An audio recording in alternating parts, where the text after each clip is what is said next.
temos nosso último lançamento, que é o livro que eu demorei 10 anos para escrever, que é o Onde Foi Que Eu Errei. Eu falo sobre família disfuncional. É um livro que onde Deus assim me deu muita paciência, porque eu tive que fazer muita pesquisa. É um livro com muito rodapé, muita pesquisa e um conteúdo bem significativo sobre família, que, por sinal, eu vou estar falando desse livro. Esse livro ficou 1 ano na minha mesa, sem eu terminá-lo. Eu fiquei 1 ano tentando terminar esse livro. Foi até espiritual, porque, particularmente, assim, eu vi o desafio que foi finalizar esse livro. Eu não conseguia, às vezes tomado até de apatia, não conseguia finalizá-lo. Eu estava ministrando em Vitória, Espírito Santo, e um pastor muito usado aí, faz parte até da equipe do Cláudio Duarte e do Tiago Brunet. E ele me deu uma palavra. A hora que ele foi orar comigo, ele falou assim: eu estou vendo um livro parado na sua vida. Um material que você quer lançar no Brasil, mas parece que você está tomado de apatia e não consegue terminá-lo. Esse livro vai sair, e esse livro vai ser bênção para todas as nações, para o Brasil e para o mundo. Querido, acredite, foi como uma chave espiritual virando. Em 1 semana o livro estava revisado, editado, impresso e as 30 caixas na minha casa. Foi um negócio sobrenatural. A editora Jocum me ligou no outro dia perguntando sobre o livro. E acredito que é um livro muito bom. Vou dar esse livro aqui, eu já dei de presente para os pastores. Deixa eu dar isso aqui para o índice aqui. Amém? Depois de autógrafo. Se você quiser adquirir nosso livro, e você pode adquiri-lo lá. Parcela, né? Maquineta está funcionando lá, parcela. Todas as minhas mensagens você tem em MP3. Tem esse cartão aqui, que você pode ouvir no seu carro. Aqui tem mais de 150 mensagens aqui. Você pode colocar lá no seu carro, assistir. Com esse cartão e mais R$900, você compra em qualquer loja. Não, só a mensagem que você escuta, não tem crédito, não. É uma piadinha que a gente faz para dar uma descontraída. Amém? Você já cumprimentou seu irmão que está do lado, quem está atrás de você? Então, cumprimente, diga seja bem-vindo. Fala para ele segurar na cadeira.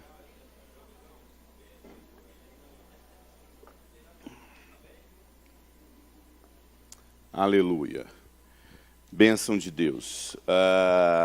Eu queria que o pessoal colocasse aí na projeção o conteúdo que eu vou estar ministrando para vocês a respeito de restaurando a família. Ele faz parte principalmente dos últimos 3 capítulos desse livro, Onde Foi Que Eu Errei. E eu estimulo você a comprar, adquirir esse material, porque é um material muito bom, principalmente se você está vivendo uma dificuldade na sua família e também se você é uma pessoa que trabalha com aconselhamento. É um material excelente para quem trabalha com aconselhamento. Eu creio que vai ser bênção para você.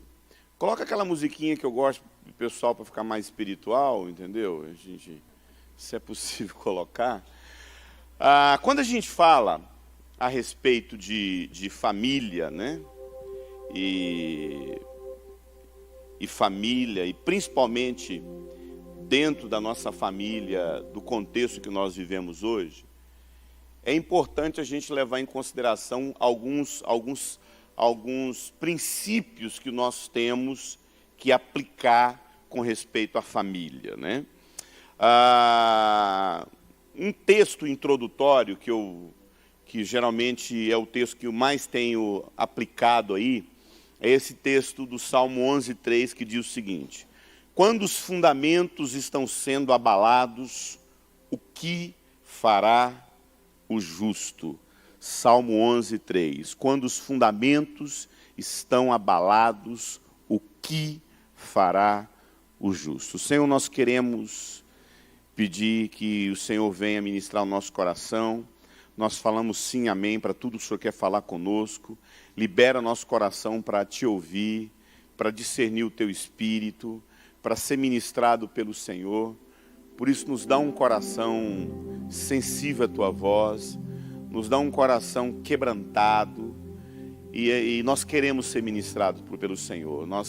Libera mesmo aquela palavra, Deus, que é o trigo fino, que é o mel que escorre da rocha, Pai. Libera mesmo, em nome de Jesus. Amém. Uma outra tradução a respeito do Salmo 11:3, que diz o seguinte: quando os fundamentos estão sendo abalados, o que fará o justo? Numa outra tradução fala: perdidos os fundamentos, o que fará o justo? Perdidos os fundamentos. A primeira pergunta que a gente tem para fazer é: o que são fundamentos? O que são fundamentos? Alguém pode dizer, são alicerces, é uma fundação. Mas subjetivamente, o que seriam fundamentos? Fundamentos são princípios e valores, amado. Quando nós falamos de fundamento, nós estamos falando de princípios e valores. E eu acredito que, infelizmente, amado, um dos fundamentos mais abalados na nossa geração é a família. Quando a gente olha para uma estrutura como essa aqui, quando a gente olha para um prédio como esse prédio só permanece em pé, amado, não é por conta do teto, não é por conta da janela. O teto é importante, a janela é importante, mas nós temos que entender que o que faz com que isso aqui permaneça em pé são as bases sobre o qual essa estrutura, essa construção está fundamentada. Então isso aqui permanece. Eu estive em África e é interessante que tem algumas construções antigas, e as construções que permanecem são as construções que têm bases, construções de 200 anos, 100, 200 anos, estão firmes por conta das suas fundações. Quando a gente fala de família, falar de família hoje, nos nossos dias, é falar justamente de uma principal característica da família, que é a sua disfuncionalidade. Se nós hoje formos refletir a respeito da família contemporânea, da família tradicional, daquilo que nós temos hoje como família, a principal característica da nossa família hoje é a questão da sua disfuncionalidade. E você fala o seguinte: pastor, mas o que seria uma família disfuncional? Entenda, quando a gente fala sobre família disfuncional, e eu me ocupo em 3 capítulos explicando sobre isso, quando a gente fala sobre família disfuncional, nós não estamos falando de problemas que a gente sofre naturalmente na família. Problemas financeiros, incompatibilidades. Mulheres e homens são 2 seres completamente diferentes um do outro. Para sua alegria ou tristeza, sua mulher nunca vai mudar. Seu marido é isso aí pelo resto da vida. Eu sou casado com uma pessoa diametralmente oposta a mim, no sentido de como ela acorda, no sentido de como ela funciona, lida até mesmo com problemas, a maneira como ela reage a algumas pressões, é completamente diferente de mim. Mas é exatamente isso que Deus fez. Deus nos colocou nas nossas diferenças o desafio da gente poder conviver em relacionamento. Eu digo que uma criança, o que caracteriza a infância é o fato de que crianças gostam de se relacionar com alguém igual a elas. Se você vê um grupo de crianças de 6 anos, elas estão relacionando com crianças de 6 anos. Se você vê um grupo de meninos de 12 anos, você vai perceber que são meninos de 12 anos que estão juntos. Eles formam seus grupinhos. Detalhe, meninas não gostam de brincar com meninos. Muito pelo contrário, elas falam eca, nojento, feios. E os meninos também falam que elas são bobas e feias. E alguns chegam a dizer que nunca vão casar porque meninas e meninos são insuportáveis. Eles falam um do outro. O que é a maturidade? A maturidade é quando a gente consegue se relacionar com o diferente. O mundo fala de igualdade. Um mundo que fala de igualdade é um mundo infantilizado. Porque igualdade não é um princípio de gente madura. Diferenças é um princípio de gente madura. Hoje o que a gente levanta aí? Todo mundo é igual, todo mundo é igual. Você não olha, quando você lê a Bíblia, você não vê isso. E nós temos que ensinar para os nossos filhos, e é um desafio que eu tenho falado, que pessoas são diferentes. Mulheres são diferentes de homens e homens são diferentes de mulheres. E é assim que Deus fez as coisas. Deus cria um homem do barro e uma mulher de uma costela. mostrando para mim e para você que até a formação dos dois são o quê? Diferentes. O homem vem do barro, do grosso, do geral. A mulher vem do oculto, do escondido, de um detalhe. E são características da mulher. Nunca na história da humanidade, amado, nós somos tão adoecidos e fracos emocionalmente. Hoje, uma menina, quando termina com o namorado surta, joga ácido na cara dela e quando não, mata. A menina, o rapaz, quando termina com a menina, ela se mata. Mas detalhe, nós somos uma geração extremamente inteligente. Nunca fomos tão gênios em criações, em projetos, em ideias, mas nunca fomos tão fracos emocionalmente. Há 5 anos atrás, um cara que eu escuto muito, chamado Ivan Capelato, ele disse que há 5 anos foi realizado um congresso em Toronto, e esse congresso unia vários psicólogos, terapeutas, psicanalistas, profissionais da saúde mental, e pasmem, meus irmãos, eles chegaram à conclusão que apenas 30% da população da humanidade é lúcida. 70% da nossa sociedade, da nossa humanidade, os seres humanos, 70% estão emocionalmente adoecidos. Gente lúcida é gente que consegue ter uma palavrinha aonde nós, seres politicamente envolvidos uns com os outros. Quando eu falo de política, eu não estou falando do sistema político, de eleições e partidos. Eu estou falando dessa proposta da gente viver em sociedade. E uma das características de pessoas que vivem em sociedade é o fato de elas conseguirem enxergar o próximo, respeitar o próximo, ser ético, entender que o espaço do outro tem que ser respeitado, entender que aquilo que é do outro não é meu. E quando a gente fala de gente lúcida, é gente que não, uma sociedade que não é lúcida e uma sociedade emocionalmente adoecida, é uma sociedade que tem como principal característica não saber cuidar do outro, não saber entender e enxergar o próximo. Vivemos hoje uma sociedade completamente incapacitada de se relacionar e produzir aquilo que eu tenho chamado de vínculos saudáveis. Eu tenho chamado essa sociedade como a sociedade que vive, infelizmente, a era do vazio. Acho que está dando a era do vazio. A era do vazio.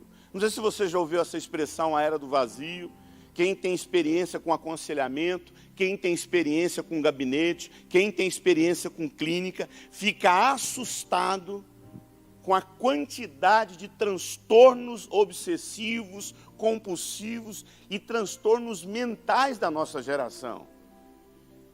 E todo esse adoecimento, toda essa sociedade adoecida que nós vivemos, é uma sociedade fruto daquilo que nós temos chamado da incapacidade de ter vínculos saudáveis.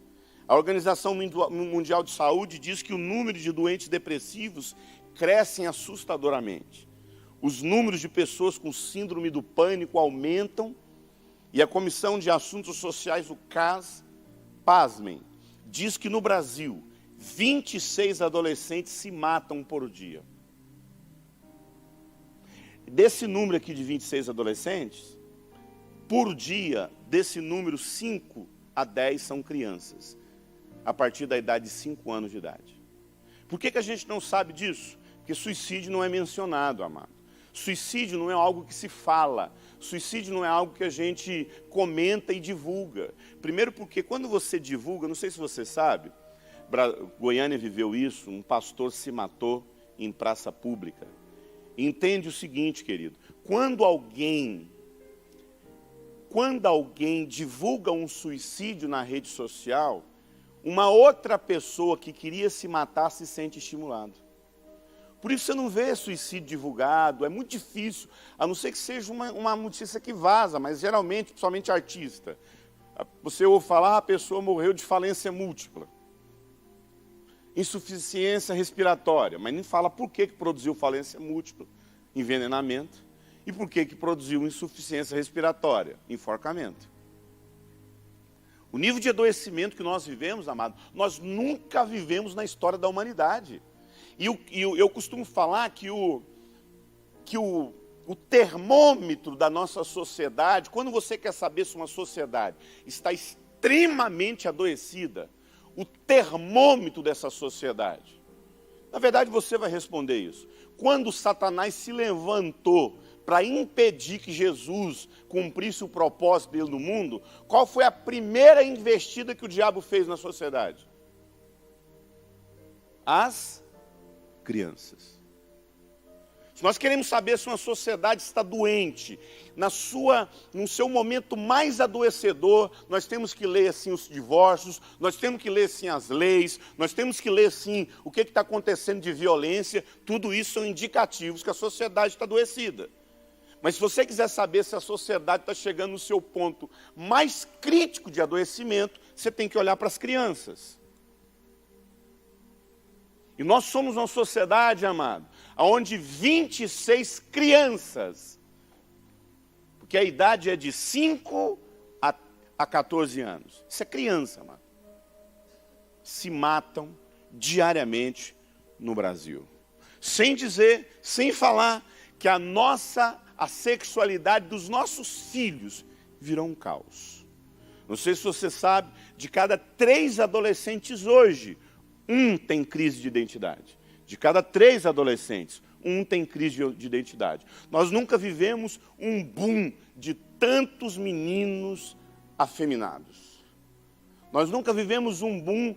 Hoje, sinceramente, querido, um dos maiores fantasmas hoje de se ter filho, não é mais se eles vão para a guerra, a sociedade já viveu isso.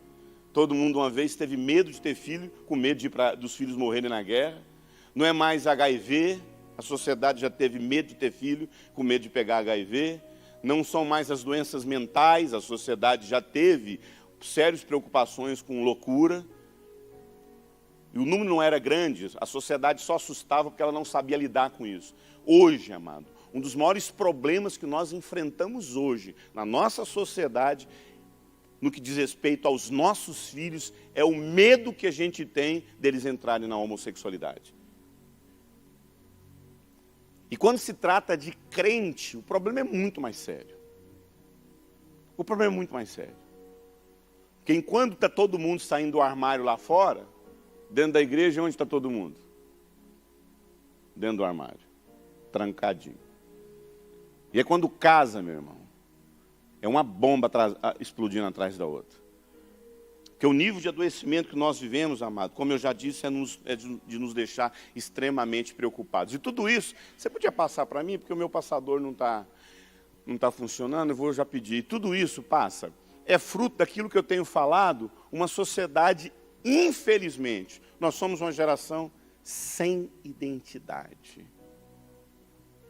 A crise que nós vivemos hoje, amado, o surto de homossexualidade, o surto de adolescentes com problema de imoralidade, o crescente número de divórcio. Antes de tudo isso, amado, a crise disso é uma crise familiar. Nós desaprendemos a ser família. E no meio dessa crise familiar, entenda, se a família está adoecida, e eu vou explicar por quê, quais são os fatores que estão impedindo, que está produzindo esse adoecimento familiar, se a família está doente, os filhos vão adoecer. E se a família está doente, é porque o casal está doente. Se o casal adoece, a família adoece. Se a família adoece, os filhos adoecem. E se os filhos adoecem, a sociedade adoece. Porque a sociedade são os nossos filhos no futuro.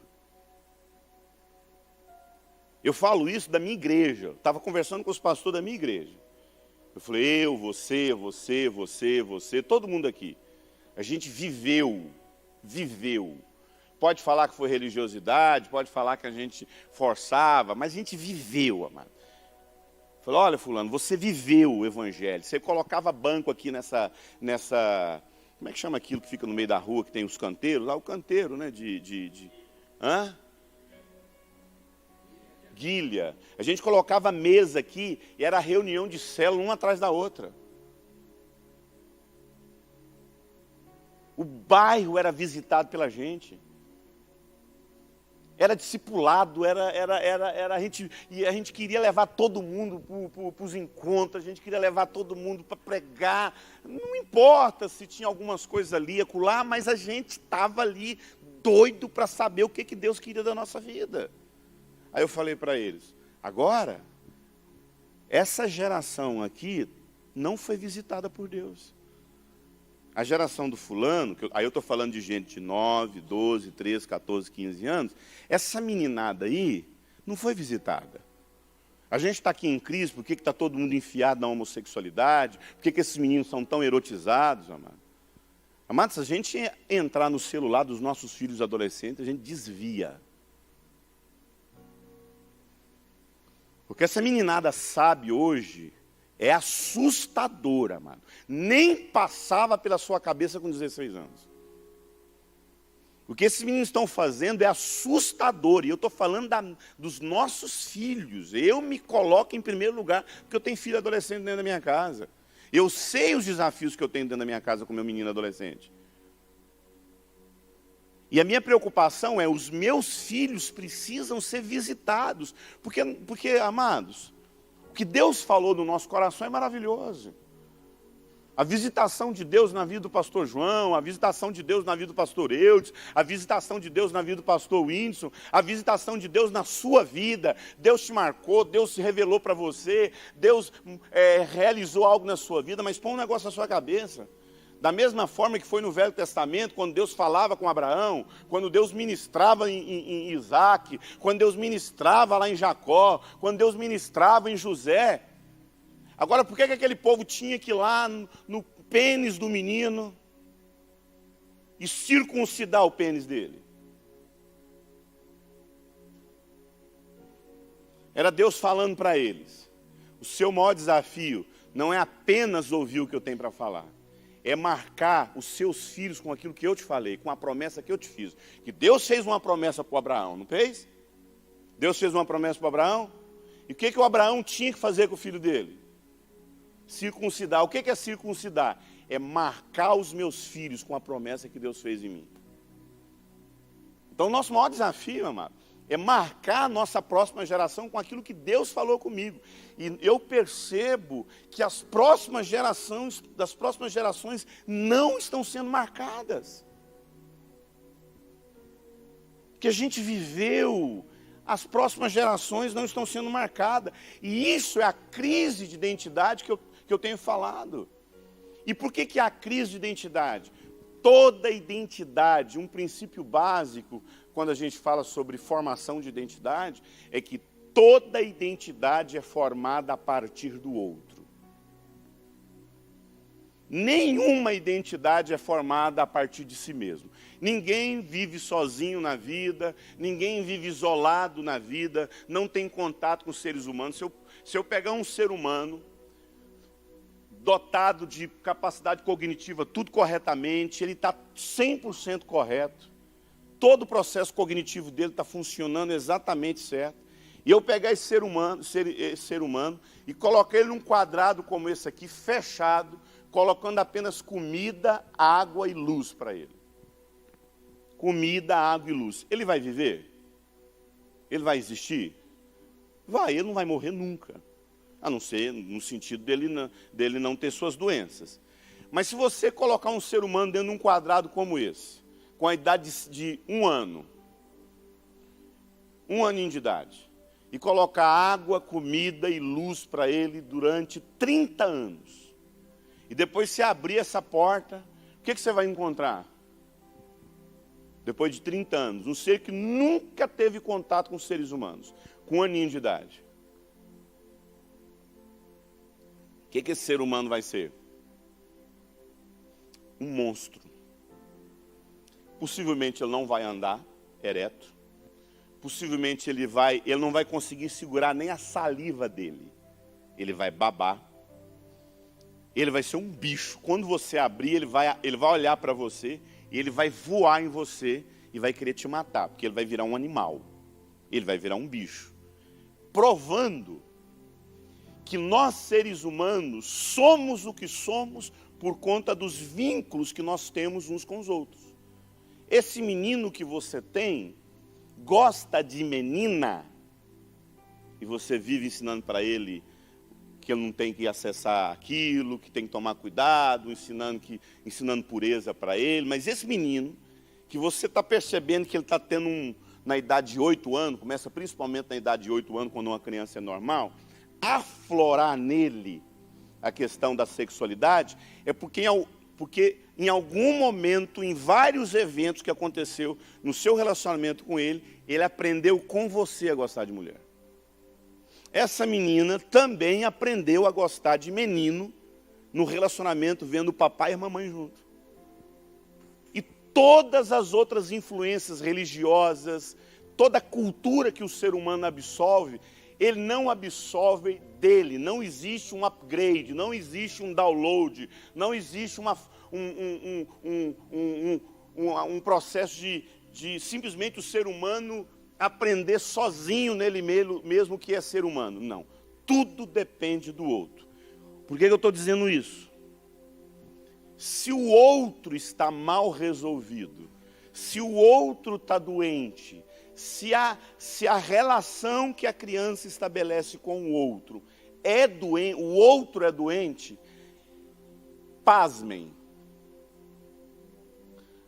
A doença que você tem multiplica no seu filho. É quase impossível os problemas que seu filho viu você viver dentro de casa, que não vem até ele de forma pior. E por que eu estou falando que nós somos uma geração sem identidade? Primeiro, e a gente teria que falar isso durante muito tempo, primeiro que as nossas relações como marido e mulher estão profundamente adoecidas, amado. Nós somos uma geração que quem influencia os nossos filhos, quem menos influencia os nossos filhos é uma família. Os nossos filhos são influenciados por tudo na vida, menos positivamente pelo seu pai e pela sua mãe. Aquilo que eu tenho falado, amado, uma sociedade onde o nível de fragilidade na identidade dos nossos filhos nos deixa extremamente preocupados. Antigamente, na minha geração, eu tenho 46 anos. A maioria de vocês aqui são da minha geração. Quase não tem ninguém de 70, 80 anos aqui. Nós somos, a maioria aqui, da mesma geração. Quando a gente pecava, não estou dizendo que a gente não peca, tá? Mas as nossas lutas, tentações, até mesmo quedas na nossa adolescência, na nossa juventude, tinha muito a ver com a nossa natureza humana, caída adâmica. A gente não vigiava, a gente não obedecia princípios cristãos, acabava ficando sozinho com a namorada e na solidão acabava acessando ali, o nosso conteúdo era totalmente diferente. Mas eu vou falar uma coisa para você, mano.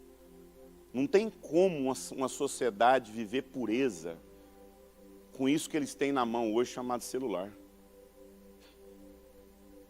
Eu fico pensando, se na nossa adolescência tivesse isso, como é que a gente estaria hoje?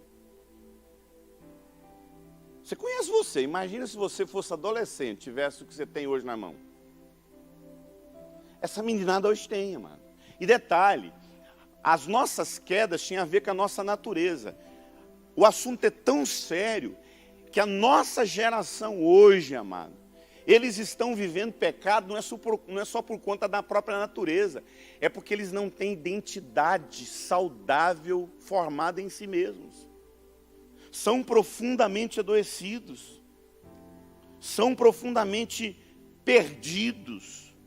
Nunca tivemos uma geração que necessitasse de tanto cuidado, acompanhamento e restauração. Hoje, amado, uma agenda pastoral hoje, em qualquer igreja que você for, tem muito mais a ver em resolver problema de família do que se dedicar ao estudo da palavra. Concorda comigo?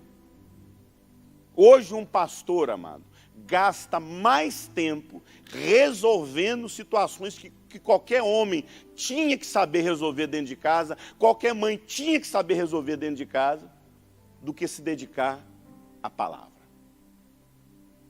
É uma demanda que não acaba. Parece que quanto mais a gente trabalha, quanto mais a gente dedica, seminários, mais problema vem.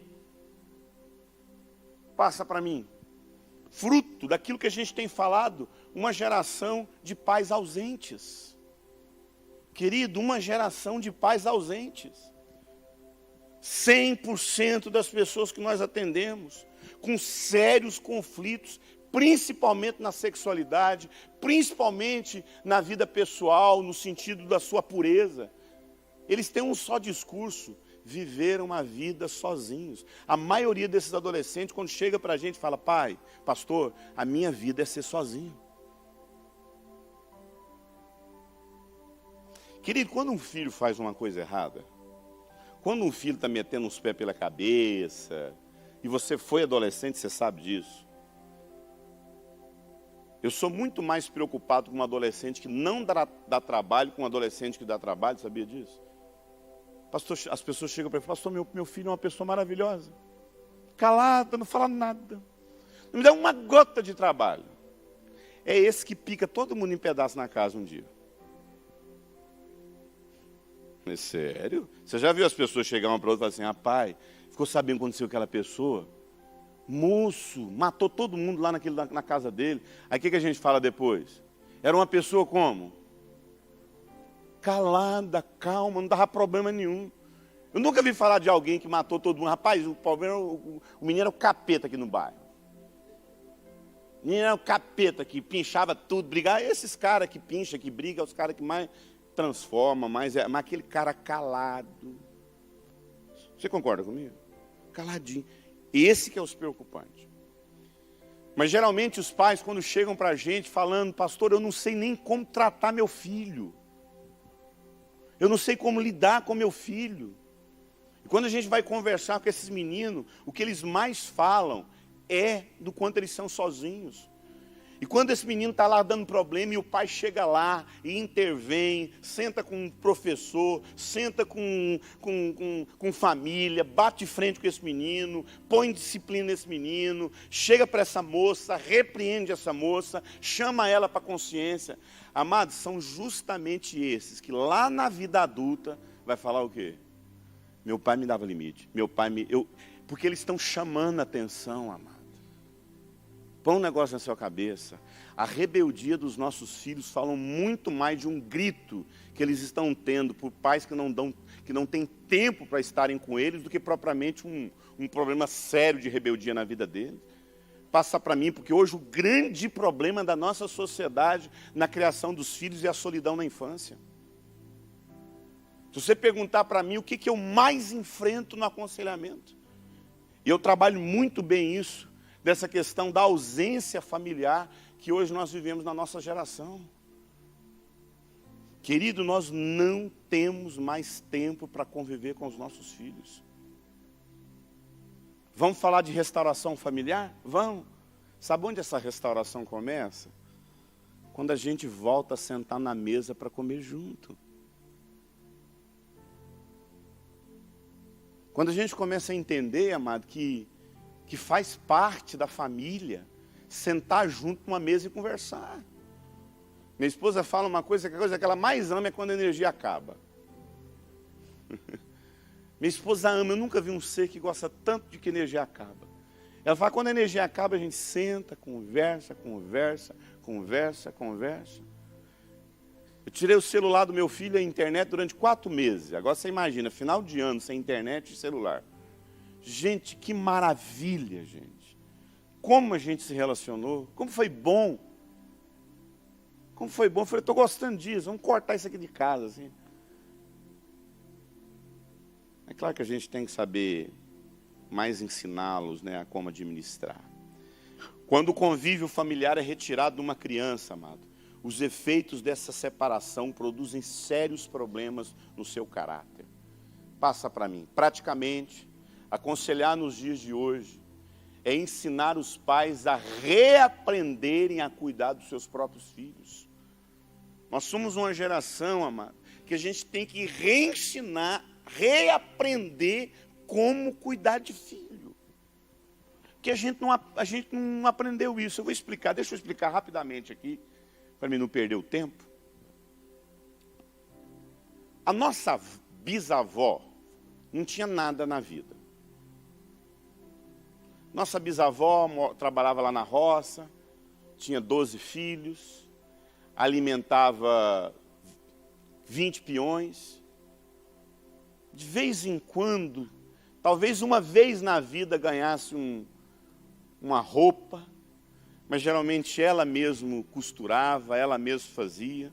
Quando tinha os filhos, tinha as meninas uma boneca feita de palha de milho, o menino tinha um carrinho feito de madeira. Essa mulher teve pouca coisa na vida. E ela ensinou, a nossa bisa, ensinou nossa avó, a nossa mãe, a nossa avó, a nossa bisa ensinou a nossa avó, que na vida, a vida é muito difícil. E que a vida é só isso mesmo.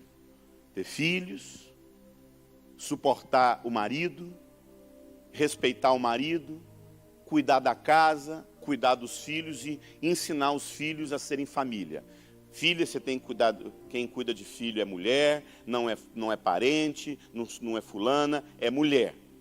Mulher cozinha, mulher cuida de casa, mulher aprende a cuidar dos bichos da casa, o homem é responsável para trabalhar. A mulher lida com a coisa aqui dentro de casa, o homem lida com a coisa lá fora. Então a responsabilidade é de um homem colocar mantimento dentro de casa, você respeita seu marido. A nossa bisavó fez isso com a nossa avó, sim ou não? E a nossa avó obedeceu a nossa bisa. Só que a nossa avó falou assim, eu vou fazer isso que minha mãe está falando. A nossa avó fez isso porque ela falou assim, não, minha mãe está dizendo para me falar isso, eu vou fazer. Mas com a minha filha vai ser diferente. Aí a nossa mãe ouviu da nossa avó que na vida, a vida é muito difícil. E que se a nossa avó falou para a nossa mãe, que a vida é muito difícil. E essa dificuldade é fruto de uma coisinha que ela não teve, quem sabe?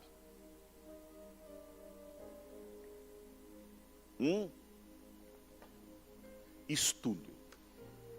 Você concorda comigo?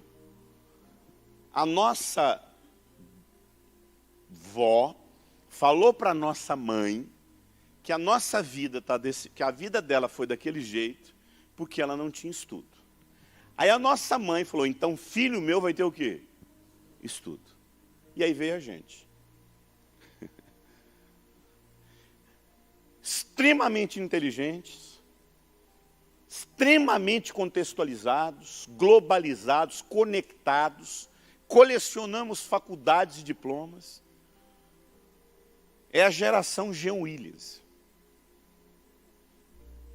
Muito inteligente, muito conectado. Quem já viu o documentário da vida do Jean Willis? Eu já vi. Quem já viu? Só eu que vi. Quem já viu? Cara, você vê o documentário da vida dele, é fantástico. Cara decidido, focado, estuda, focado. Sabe onde quer chegar, mas completamente desprovido de família. Não sei, eu tenho medo do processo, mas eu teria vontade de escrever um livro chamado Geração Jean Willis. Eu posso levar um processo dele, né? Mas me dá vontade de escrever um livro. Porque é uma geração, amado, que obedeceu o que os pais falaram. Põe um negócio na sua cabeça. Nós fomos formatados a ser o que os nossos pais pediram para a gente ser. Estudar muito, para ser alguém na vida, para ter muito dinheiro. E é verdade, amado. Querido, seja sincero. Quando você olha lá para quando você era criança e viu o que a gente não tinha nada, amado. E hoje, querido, qualquer pessoa, por mais difícil que esteja, consegue comprar um carro. Consegue ou não consegue? Consegue. A gente não compra porque a gente sabe que vai apertar, que vai ser difícil. Mas a gente consegue. A gente estudou, a gente tem capacitação. Mas posso falar uma coisa para você? Nós somos completamente desqualificados para sermos pais e mães. Porque a nossa mãe ensinou a gente que a gente tem que estudar.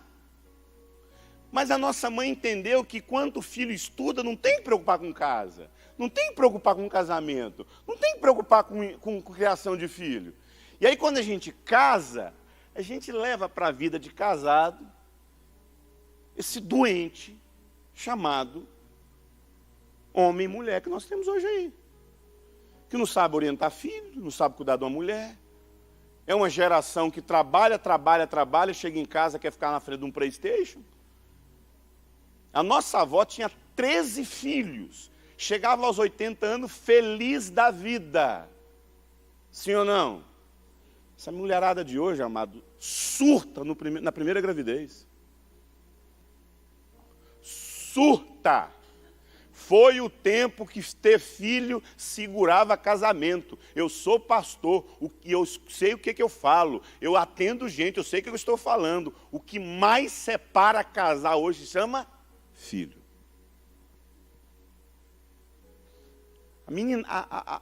A mulherada surta, os homens entram em crise quando aquele menininho entra na história, meu irmão. O casamento já quebra a gente, os filhos vêm para quebrar os cacos, tudinho que a gente sobrou. Pisar nos cacos que sobrou.